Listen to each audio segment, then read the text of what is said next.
Good afternoon, everybody. This evening, I can report that we have seized this opportunity, and because of the steps we've taken as individual nations and as an international community, the American people will be safer and the world will be more secure. First, we agreed on the urgency and seriousness of the threat. Today, we are declaring that nuclear terrorism is one of the most challenging threats to international security. We also agreed that the most effective way to prevent terrorists and criminals from acquiring nuclear materials is through strong nuclear security, protecting nuclear materials and preventing nuclear smuggling. Protecting nuclear materials and preventing nuclear smuggling. I am very pleased that all the nations represented here have endorsed the goal that I outlined in Prague 1 year ago, to secure all vulnerable nuclear materials around the world in 4 years' time.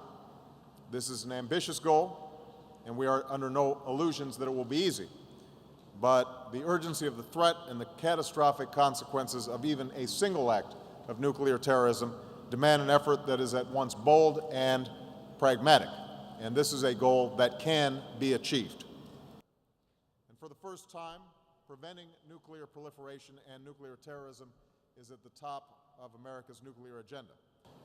I want to thank all who participated in this historic summit, 49 leaders from every region of the world. Today's progress was possible because these leaders came not simply to talk, but to take action, not simply to make vague pledges of future action, but to commit to meaningful steps that they are prepared to implement right now. And next month in New York, we will join with nations from around the world to strengthen the NPT as the cornerstone of our global efforts to prevent the spread of nuclear weapons. Canada agreed to give up a significant quantity of highly enriched uranium. Chile has given up its entire stockpile. Ukraine and Mexico announced that they will do the same. Other nations, such as Argentina and Pakistan, announced new steps to strengthen port security and prevent nuclear smuggling.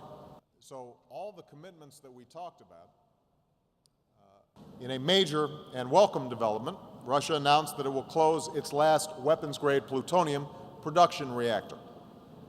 After many years of effort, I'm pleased that the United States and Russia agreed today to eliminate 68 tons of plutonium for our weapons programs, plutonium that would have been enough for about 17,000 nuclear weapons. It will remain one of my highest priorities as President of the United States.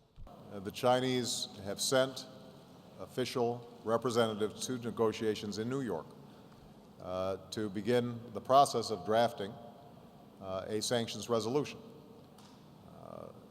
That is part of the P5+1 effort, and the United States is not moving this process alone. We've got the participation of the Russians, as well as the other members of the P5+1, all of whom believe that it is important for us to send a strong signal to Iran that their consistent violation of United Nations Security Council resolutions, as well as their obligations under the NPT, have consequences.